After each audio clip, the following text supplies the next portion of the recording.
Hello folks. Final Fantasy 13. Square Enix's most recent completed series that isn't an MMO. Final Fantasy 14 obviously I'm talking about there. I have taken the liberty of replaying what a lot of people would consider the worst out of the series. Or used to until Lightning Returns. But I don't consider that game that bad. Anyway, what I'm going to do is I'm going to go over why I don't think the Final Fantasy 13 series is nearly as bad as people say. And I will say right now, I still hold by the fact that 13 is the worst because of its linearity, but I'll get into those points later. Starting with what they've done wrong in Final Fantasy 13. Final Fantasy 13, like I said, it's linear as hell until you get to Grand Pulse, which is generally about, if you're playing normally through the game, not speedrunning, about 15 hours into the game maybe more, depending on how much you stayed behind to grind. So yeah, even maybe less than. It is linear as hell, and I really don't like games that restrict you that much. Hence why I don't play games like Call of Duty. So yeah, I'll admit that is a bad point. The story isn't nearly as bad as people say though. When you're going through it, the first time you might listen to the story. I'll admit on the second playthrough I didn't, because I've already seen all the story, pretty much. Once you understand things, it does become quite interesting, actually. And at the end of it all, once I've seen the story of all three, one of the main causes of the series to actually become a series is Vanille. Vanille's the one that really kind of caused it all. Along with Bartangulus, but yeah, he had his own agenda. Vanille's the one that got everyone essentially together. She's the one that made Dodge a Lassie, which made Saz do his own thing. She also made Sarah become a Lassie, which made Snow and Lightning come together. She then brought Hope to the thing, which made him become a Lassie as well. And then obviously she was there. And then Fang joined up later. So really, if Vanille hadn't done any of that to Sarah or Dodge, then the game wouldn't be a game. But anyway, besides the point, right? A lot of people complain of the fact that there's no random battles. There is another game in the series that I'm going to be comparing 13 closely to, which is 12. In 12, there is still random encounters in the form of rare enemies. But besides from that, you can generally tell how many of one enemy is going to be in an area once you've played it.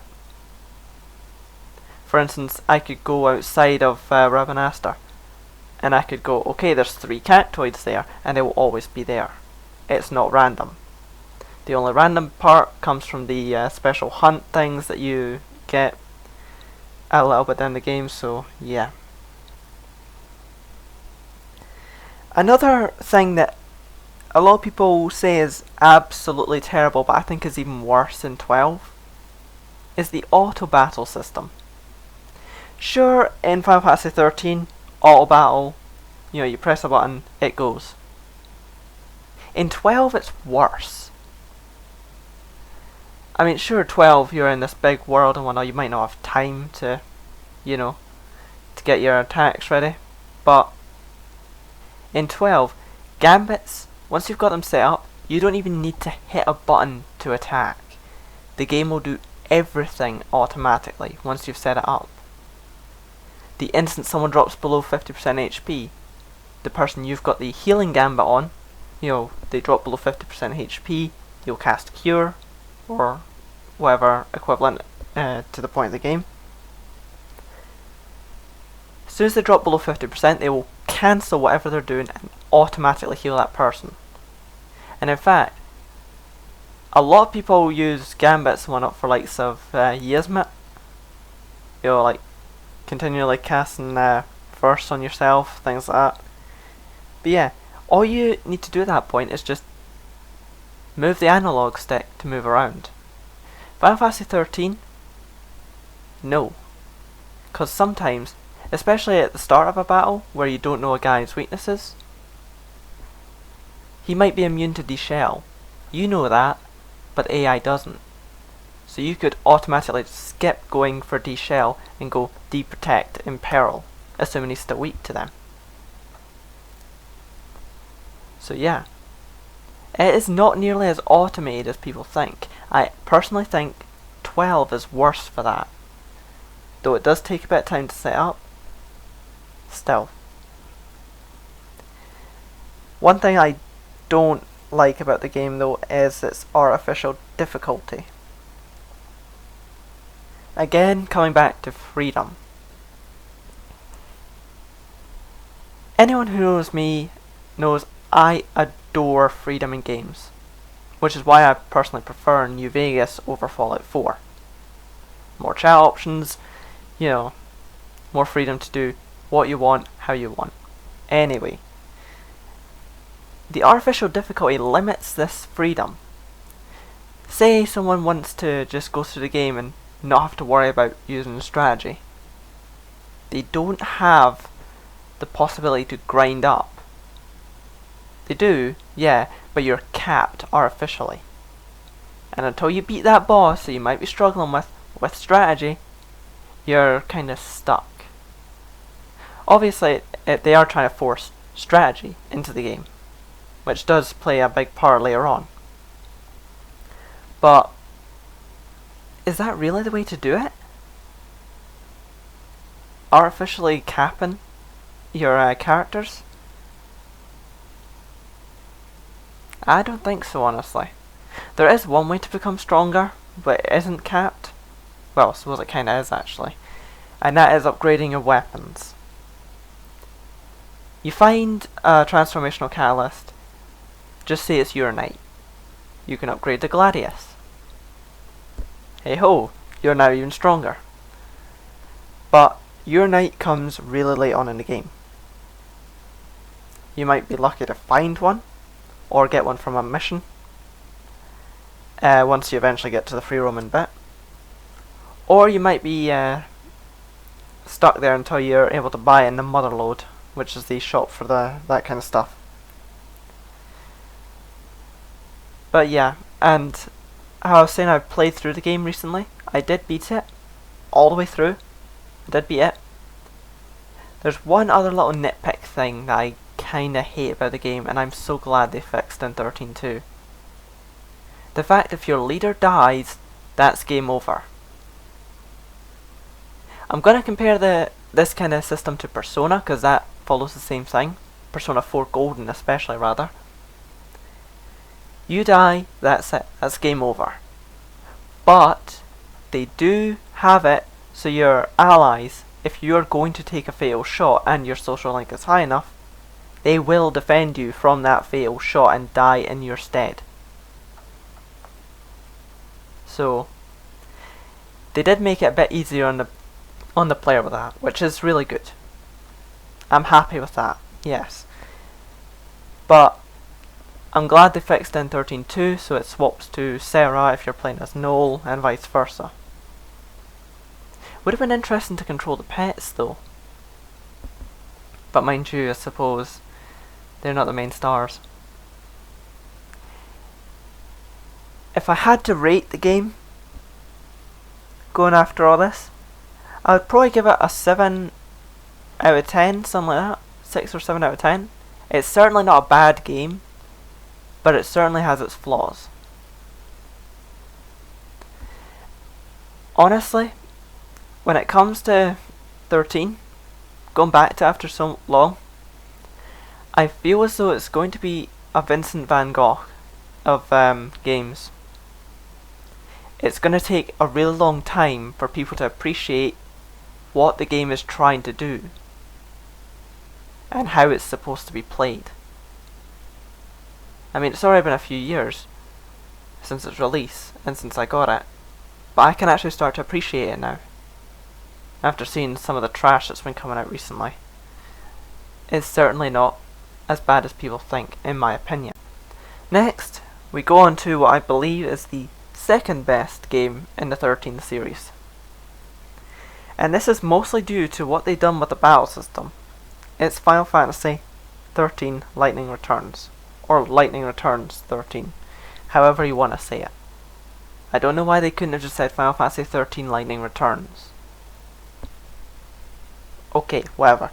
Besides that, the good points I have about the game is the battle system, like I said. It gives you pretty much pinpoint precision as to what you want to do. You can move around the battlefield to dodge an attack.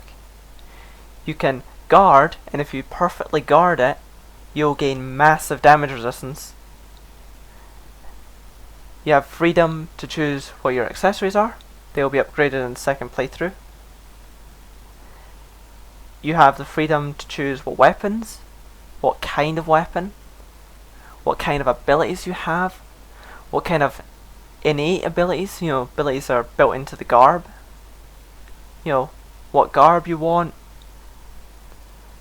I honestly think Final Fantasy 13 Lightning Returns' battle system is probably one of the richest in the Final Fantasy series. Just to how it rewards the player. You perfectly time that block, you're going to take a lot less damage. But yet you don't have to guard. If you have a certain accessory, garb and everything set, like, what was it, cyber jumpsuit or whatever, along with the ghostly hood, which is physical resistance, and then the other accessory, which has another 10% on, you could be 100% immune to physical damage, which means you only need to watch out for magic. So you don't have to guard all the time, but it does take a bit to get up to that. But hell, guarding also does do some good things in battle, like with the behemoth. You guard his attacks perfectly, a few times in a row. Do that 3 times, his weapon will shatter, and then you have a higher chance of actually obtaining that weapon. And also it debuffs him, so... Well, when I say debuff, I mean it staggers him. So, honestly, the Final Fantasy Lightning Returns battle system is one of the richest I've seen in the Final Fantasy series. Sure, it's not turn-based, which a lot of people like, but it's still pretty nice. It's a far cry from what 13 was. 13.2 admittedly wasn't the best either, but Lightning Returns is actually a really good and intuitive one. I haven't seen a combat system like it in a RPG game. The equipment I mentioned, how it actually does stuff, and isn't just, okay, buff your strength and magic. Might give you a certain ability, like improved debuffing. Here, they've got, different kinds of weapons that you could equip. For instance, if you were to get Odin's weapon, that would increase your ATB rate. Accessories, they all pitch into your ideal garb. And of course you do get ultimate weapon at the end, but yeah, that's besides the point. That's only for one battle. Later on, you do get very strong. I can't talk. You do get a lot more stronger weapons once you hit hard mode. So some things like the Flesh Render, which is the Behemoth's sword with auto regen on it. Things like that do become obsolete, but no one's forcing you to stay in hard mode. You could go back to normal mode if you wanted. Or if you just wanted to dawdle through the game, go to easy mode. No one's stopping you. And that's another thing. Second playthroughs. if you missed something, you can go back for it. In 13, you missed something and you went to the next area, you were probably screwed and couldn't go back. 13.2, they also did add a lot of replayability. Well, not replayability, but yeah, you could go back and find stuff that you missed before. In the fact that you could close a gate and reopen it. But yeah, and the second playthrough, I believe there, yeah, you do get the weapon smithing as well. So you can make the stuff you got from the first playthrough stronger. I think the reason why they did that was probably the same reason as 13. To keep it capped until you've beaten the final boss. Which is understandable with that game. But yeah. Another good thing about Lightning Returns that I kinda like is the extinction mechanics. You hunt a niblet, you hunt 120 of them, I think that's the number anyway. And then the last one appears, infused with the power of all his dead allies. And then you can get something rare from them if you go and hunt them. In fact, the first thing I hunted to extinction was actually a mini flan. The only reason I done that was so I could find behemoths a lot easier to get the flesh reaper or render or whatever. And of course, being extinct, they don't appear anymore. So if you wanted to get this guy out the road, you could. There does come some issues with one of the quests. You do have to get poisoned. At that point I'd already taken out everything that could poison me. They did foresee that being an issue, and if you go back to the Ark on the next day and rebattle them in the that library thing, you could still do the quest there. Which, if they didn't do that, that would be a big issue with the game, but it's just one quest. You could go back to it and play through two. But then again, I'm taking it not many people did because the story. A lot of people don't like the story. And for the same reasons as 13, I can actually start to appreciate it. Going back to it and understanding it and everything, I can actually start to appreciate the story. I don't think it is as bad as what people say. The ending, yeah. I can kind of understand that. But once you understand what people's motives are, especially Bunavel's, and why he does those things, he'd specifically ordered, this is a wee bit of spoilers, he'd specifically ordered the Order to get rid of the souls in the chaos, to keep humans pure for the new world. Lightning, who was told to save as many souls as possible, stopped this from happening. Which of course conflicts with what Bunavel's wanted. Hence why he destroyed the new world. Because Lightning disobeyed him. So yeah, you can kind of understand some things a bit better once you've actually looked into it. Which I did, and I can actually understand it and appreciate some things I didn't before, so yeah.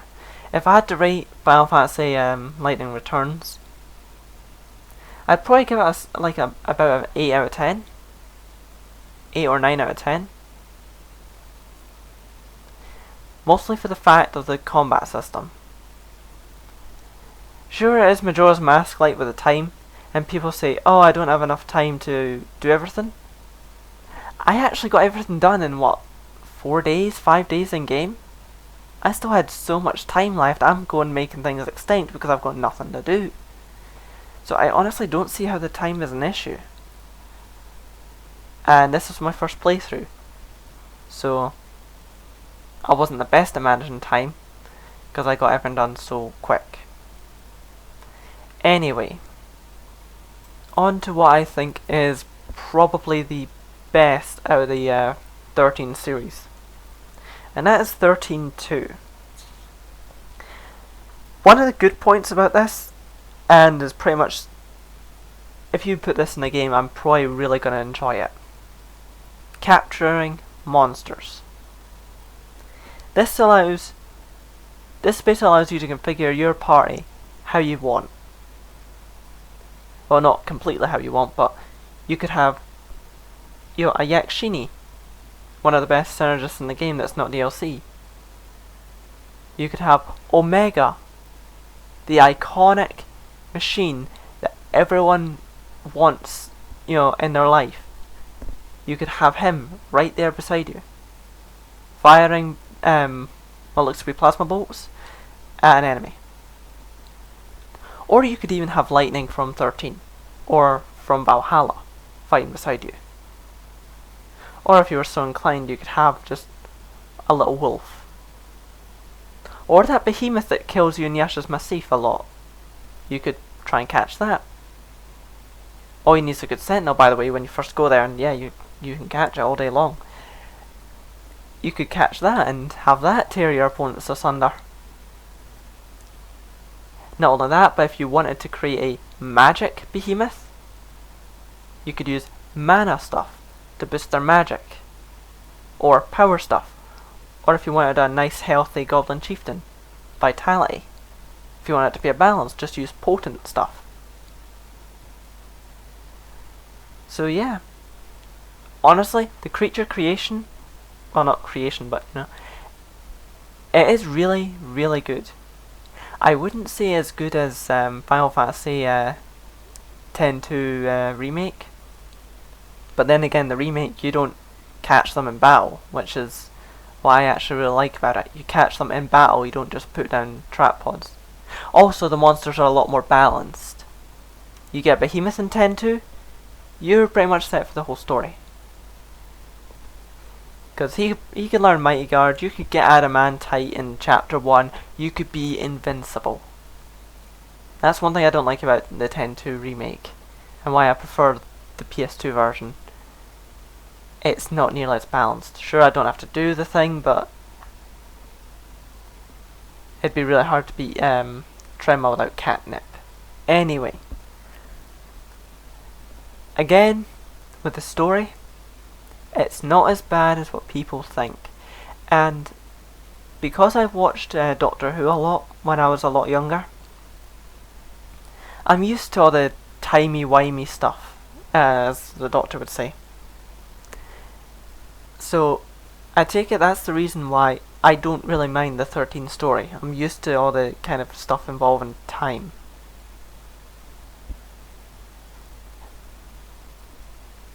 Another thing is, well, if the leader dies, you don't die. It swaps to the other person. And if you can revive the person in time, yep, you can continue the battle. That was pretty much a necessity. At least in 13, you should have, they should have gave the party leader some kind of innate resistance to death. Because that just gets annoying. You're facing the final boss, RNG, decides to just screw you over. You've got 2 cherub crowns, 90% resistance to death, and he still instantly kills you. What kind of bullshit is that, honestly? Well, not the final boss, but the final boss's previous form. If you played the game, you'll know what I mean. Not the one that you can instantly kill with death. The one just after Bartandalus. So yeah. Another thing I like, and this is related to time again, I like how areas do change over time. Like Brescia Ruins. When you first go there, it's raining. Once you resolve the paradox, it's nice and sunny. But then a few hundred years down the line, there is snow everywhere. And then another 100 years down the line, some plant life has started to grow. showing that over time, the runes have lost its hold in that area and nature's starting to fight back. That could be the paradox. But still. The one thing, the two places that don't follow this kind of trend is Erba and the 2 wild artifact gates to Yashas Massif. The 2 Yashas Massif ones, they're the ones that have got the red orbs everywhere. They look almost the same. The tint is the only thing that's really different. And when I was trying to find stuff for quests there, it did get kind of annoying. I was like, is that this one or is that this one?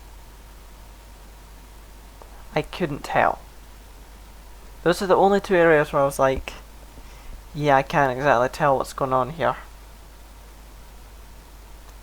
Erba wasn't as bad. There was some kind of discernible tint to it, but there was like 4 different versions of Erba, was there? 3 or 4 of them. And there was only, what? 1? Yeah, there was one of them that had all the water drained. That one was pretty easy to understand. The other ones, they were pretty much the same places. Just different tint. And obviously different monsters, but eh. So, it wasn't all sunshine and rainbows and, you know, perfect and everything. Going on to another bad point. How I said about Yashas Massif.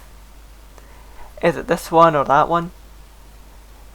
Some of the quests can also be kind of annoying to find in their own right, because of some places looking similar, or you having to go and do a couple other quests before this one would appear, and this one might appear in a different time. Some of the quests can be annoying to find, and I have played through the game 2 times over, and platinumed it 2 times over. So I have played the game a lot.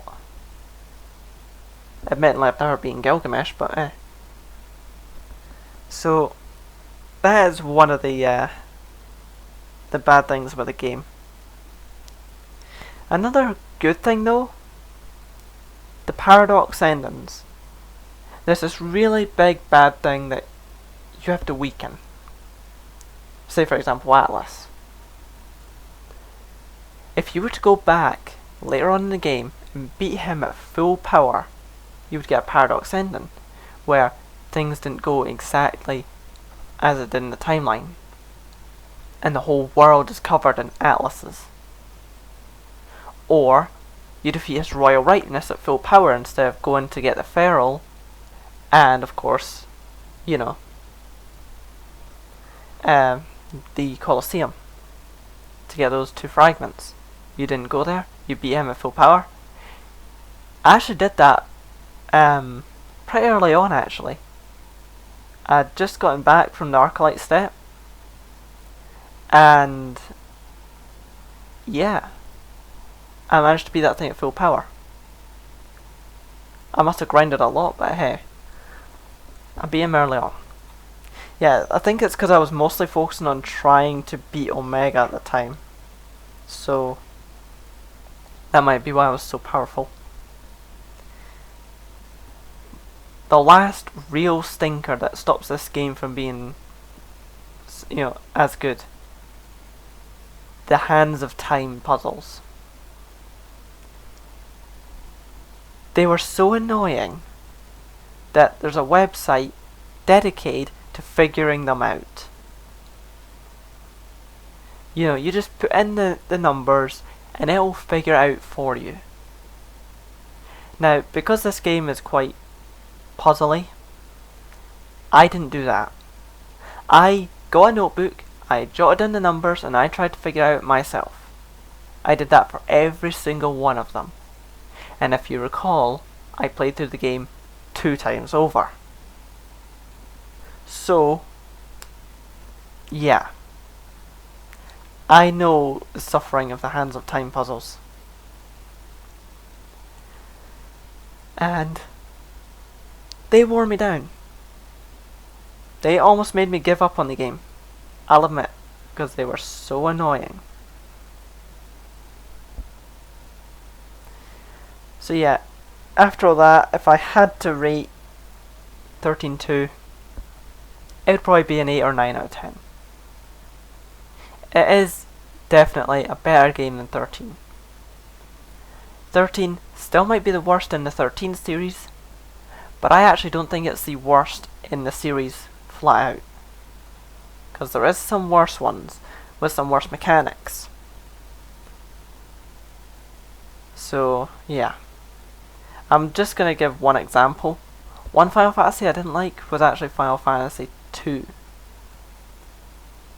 If you didn't get hit too much, and you were defeating everything really quick, your health wouldn't go up. Because you need to take hits for your health to go up in that game. It's a really weird way of leveling. So, yeah.